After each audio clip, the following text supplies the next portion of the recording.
Aí quando eu comecei a fazer stream, eu tinha essa pegada de, pô, ter quase 20 anos, né? Porque eu comecei em 98, 99 jogando ali competitivamente Quake, CS, mais CS. Então já tinha quase 2 décadas como gamer.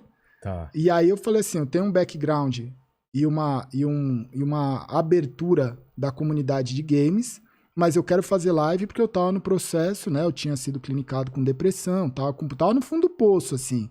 E aí eu comecei a fazer live porque eu comecei a ver uma oportunidade de interagir. Eu vi como uma ferramenta de terapia. Isso que eu ia falar, pra você não se sentir sozinho, exatamente. né?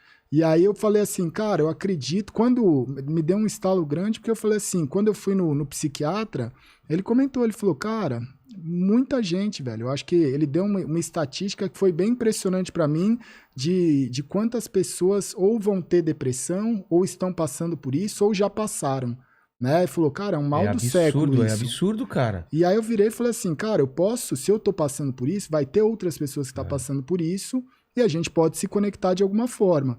Então o começo da live, ele foi muito voltado ao horário, né? Que era o horário mais da noite. Eu abria a live 7 da noite, 8 da noite. Que era o horário pior pra você. Cara, o horário, eu acho que é o horário pior pra todos os tipos de problema, né? Porque é a madrugada, né? Ah, madrugada. A madrugada. Eu começava às 7, 8 horas e ia até 11, meio-dia. O meu limite era mais ou menos meio-dia.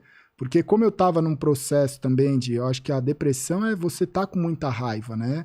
E o meio-dia é a saída do colégio. E o colégio, a saída do colégio, chega os todinhos, né? E aí os bichos chegam avacalhando, né? Então eu falava assim, cara, eu vou até o meio-dia. Porque aí depois desse horário eu já começo a perceber que deu um sinal, escondam as suas mães e eu vou dormir. E aí eu pegava esse horário aí das 11h30, meio-dia pra dormir, descansar um pouco até às 6 da tarde de novo pra acordar, tomar um banho e abrir live. Um horário diferente.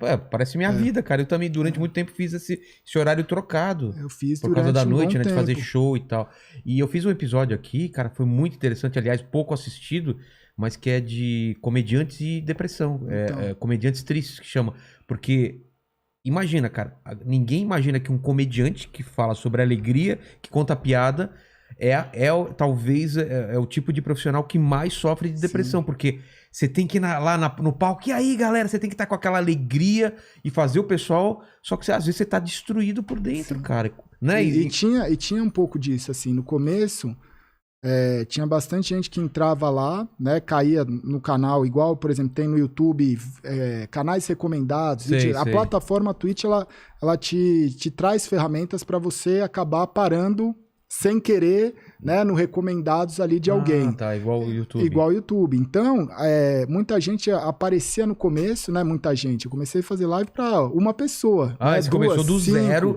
Exatamente. Tá. Então, o primeiro mês, assim, a média era 5, 10 pessoas. E você fazia mesmo assim? E eu fazia porque eu tava ali também começando e me adaptando. E aí, entendendo também, né? Entendendo. A ferramenta. E muitas vezes a pessoa entrava e falava assim, pô, mas você tá aí streamando, tá aí, mas por que você tá triste, né? Porque tinha dia que eu tava bem, tinha dia que eu não tava tão bem. E você não se forçava? Não. Você era o que você tava sentindo? Eu quero o que eu tava sentindo. Que legal isso. E aí, às vezes as pessoas falavam assim, mas por que você não tava bem? E aí eu contava uma história, alguma coisa que eu tava sentindo que tinha acontecido, né? E aí nisso daí eu percebi o chat falando, nossa, mas você tá falando isso, evita, sabe? Por que você tá falando desse assunto? Aí eu falei, mas por que eu não vou falar desse assunto? Aí eu lembro, na época, muita gente falava assim, mas streamer não fala sobre vida pessoal.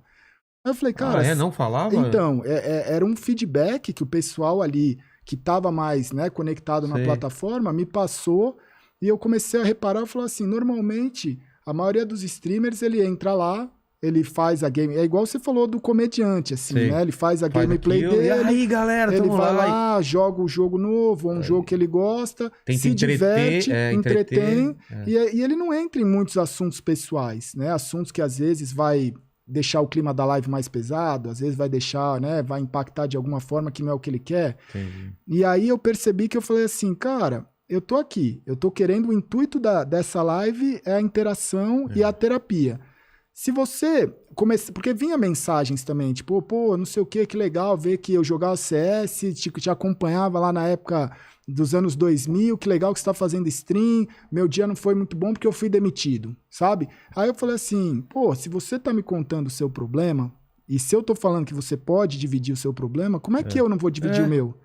né? Então, eu fui nesse lado mais mais humano. Mais humano, né? E de ter uma troca, né? Porque senão é só você recebendo e você sendo o cara que tem as respostas, é o irmão mais velho dos caras e ninguém imagina que você também tá querendo... Você tá querendo ali interagir, cara. Né? Então foi um começo, assim, foram muitas barreiras, né? Hoje eu olho e falo assim, cara... Estamos falando de que ano? 2018. 2018, então? 2018. Ah, é recente. É recente, né? É recente, mas é assim, é uma jornada épica e meteórica, né? Porque você fala assim, a gente faz 3 anos. Só que durante esses 3 anos, se você pega um vídeo daquela época, se você pega uma foto, se você pega alguma coisa relacionada, você vai falar assim, caramba, velho, era a mesma coisa, né? É a mesma pessoa, né? Então, eu acho que tudo que a gente fez ali e que a gente faz é um negócio, é a vida real acontecendo, é o impossível acontecendo todos os dias. Cara, isso é muito Isso bom, é incrível, cara. porque a pessoa, ela sabe, ela tem o histórico do dia 1 até o dia atual e ela vai vendo essa mudança. Sabe que eu nunca fiz, mas tinha muita gente que fazia diário, né? É você escrevendo o seu diário, cara. Escrevendo sua vida dia a dia lá e a galera participando. Exatamente. E você tem os highlights, né? Que é os clipes. Que as pessoas vão lá e recordam. Pô, aconteceu um momento engraçado, aconteceu um momento triste, aconteceu um momento de briga, aconteceu um negócio de muita felicidade. A própria plataforma, ela te dá uma ferramenta para você criar clipes. E esses clipes, eles viralizam, né? Porque são os momentos, são como se fossem os cortes hoje. Os cortes do podcast. Então, imagina que você tem um podcast que tem 1 hora, 2, 3 horas, e aí você tem alguns cortes de alguns minutos. A live também, você tem momentos altos ali, momentos baixos, que o pessoal fala, o próprio usuário, ele pode muito facilmente cortar e fazer um clipe de até 1 minuto, e ele compartilha isso, né? Que legal. Isso é bem legal.